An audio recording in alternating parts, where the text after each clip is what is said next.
आज की बात अब हर शाम सोमवार से शुक्रवार 8:30 बजे से। अब जितिन राम मांझी ने किसका पक्ष लिया? उन्होंने पुलिस का पक्ष लिया कि भाई कोई सामने पिस्टल तान देगा तो फिर क्या करेगी पुलिस? एनकाउंटर करेगी ही। लेकिन जेडीयू नेता संजय झा ने कहा कि जो वीडियो सामने आया है वो संदेह पैदा कर रहा है। 4 पुलिस वाले सस्पेंड किए गए हैं, लेकिन इतना काफी नहीं है। ये बयान भी यदि हमारे पास है तो वो भी दर्शकों को सुनाएं। जो वीडियो आया है, जो देखा है, निश्चित रूप से संदेह पैदा करता है सारी परिस्थिति। राज्य सरकार ने त्वरित कार्रवाई करके 4 पुलिस वालों को निलंबित किया है, लेकिन वो काफ़ी नहीं है। मुझे लगता है कि निश्चित रूप से सीनियर पदाधिकारी इस केस की जांच करके और टाइम बॉन्ड, ये नहीं कि कोई भी समय लगे, टाइम बॉन्ड इसकी जांच करके जो भी ये किया है उस पर कार्रवाई होनी चाहिए। एक सेकंड, जहाँ तक सरकार की बात है तो इतना मैं ज़रूर कह सकता हूँ कि सरकार जब ये कहती है कि कोई भी अपराधी हो वो बचेगा नहीं, तो वो सिर्फ अपराधी ही नहीं होता है। अगर पुलिस भी कोई अपराध करता है तो वो भी नहीं बचना चाहिए, उस पर भी कार्रवाई होनी चाहिए। अभी तो फिलहाल हर्षवर्धन जी ये लग रहा है कि बिहार की पॉलिटिक्स जो है वो अंधाधुंध मार रही है, क्योंकि जितिन राम मांझी का स्टैंड, संजय झा का स्टैंड, नेताओं के स्टैंड अलग अलग, एक दूसरे से अलग विपरीत दिशा में जाते दिख रहे हैं।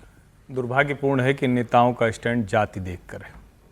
संजय झा का भी स्टैंड जो है वो इसीलिए है, जितिन राम मांझी का भी स्टैंड इसीलिए है, और दुर्भाग्य से जो डिजिटल मीडिया पर लोग लिख रहे हैं वो भी इसीलिए है। भरत तिवारी की इच्छा बहुत अच्छा समाज का काम करने की थी, लेकिन जिस अतिरेक में जा रहा था तो फिर हम कैसे किसी दूसरे अतिरेक को जस्टिफाई नहीं कर देंगे। कोई भी पिस्तौल लेकर अगर पुलिस की तरफ तानेगा तो उसके ऊपर गोली चलने का खतरा तो है, लेकिन इस मामले में एक पेच है, उसने आत्मसमर्पण कर दिया था। उसने जो अपनी पिस्तौल थी वो फेंक दी थी, वो उनको दे दी थी, आत्मसमर्पण उसने कर दिया और उसके बाद ये मारा गया। इसलिए ये कोल्ड ब्लडेड मर्डर है, इसलिए ये हत्या है। लेकिन क्या इसलिए मार दिया गया कि उसके नाम क्या के तिवारी लगा था? बिल्कुल फालतू की बात है। ये जो लोग कह रहे हैं कि ब्राह्मण होने की वजह से मार दिया गया, एक ब्राह्मण को मार दिया गया, यही असली संकट है।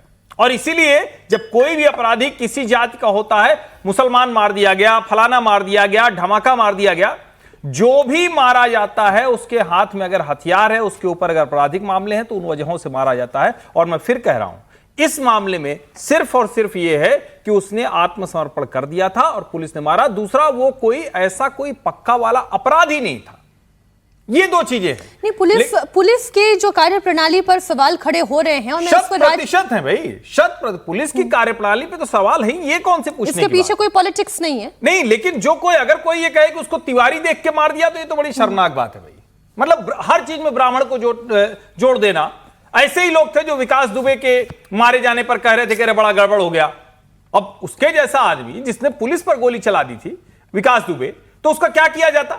और मैं फिर कह रहा हूं, जाति के आधार पर अपराधी के साथ खड़े होना या उस पर टिप्पणी करना बंद कर दीजिए। और ये इस मामले में हां, ये जरूर है कि इसमें उसका दूसरा पक्ष है कि वो कोई ऐसा वाला नहीं था कि वो कोई अपराधी था, कोई माफियागिरी कर रहा था, उसका एक दूसरे तरह का टेम्परामेंट था। लेकिन फिर मैं कह रहा हूं, फिर तो किसको जस्टिफाई करेंगे? फिर तो इसके आगे जाके कोई भी बंदूक लेके कहे और कल पहुंच जाए कि ऐसा मेरी सड़क बनाओ, 30 सेकंड में नहीं बनाओगे तो हम गोली मार देंगे। भले ना मारे, लेकिन क्या ये धमकाने का अधिकार है क्या? लोकतंत्र ऐसे नहीं चलता है। मैं फिर कह रहा हूं, उसकी हत्या जो है वो पुलिस वालों के खिलाफ मामला दर्ज कीजिए, चलाइए, लेकिन कृपा करके इसको ब्राह्मण मार दिया गया, सम्राट चौधरी के शासनकाल में मार दिया गया, बिहार की पुलिस है, ये सब करना बंद कर। मैं एक ब्रेक पर जाने का मेरा समय हो गया, लेकिन 1 मिनट की एक छोटी टिप्पणी मैं प्रोफेसर साहब आपसे इसलिए लेना चाहती हूँ। उसके पीछे की पॉलिटिक्स क्या कुछ है? क्या बिहार पुलिस को एक मैसेज देने की कोशिश जेडीयू के नेता कर रहे हैं? क्या सम्राट चौधरी को ये बताने की कोशिश हो रही है कि जो हो रहा है वो ठीक ट्रैक पर नहीं जा रहा है? दुर्भाग्य से बात आप जो कह रही हैं वही है। हाँ, चूंकि जो गृह मंत्रालय है वो सम्राट चौधरी के पास है, और सम्राट चौधरी जो है वो ओबीसी कैटेगरी से आते हैं। अब जो मारा गया व्यक्ति है वो ब्राह्मण है, फॉरवर्ड कास्ट है। तो करीब करीब सारे फॉरवर्ड कास्ट जो सम्राट चौधरी से जो नेता जले भुने थे वो सब लाठी लेकर के बाहर निकल आए हैं। मुझे लगता है कि ये नहीं होना चाहिए और ये गठबंधन के लिए भी शुभ नहीं है, बिहार सरकार के लिए भी शुभ नहीं है। मैं फिर आपसे कह रहा हूँ, एक दो नेताओं का और भी मैंने फॉरवर्ड कास्ट के नेताओं का बयान मैंने देखा था, तो एक ढंग से वो अपनी सरकार को कटघरे में खड़ा कर रहे थे और करना भी चाहिए। मेरा मानना है कि मैं हर्षवर्धन जी की बात से बिल्कुल सहमत हूँ, दोनों बातें।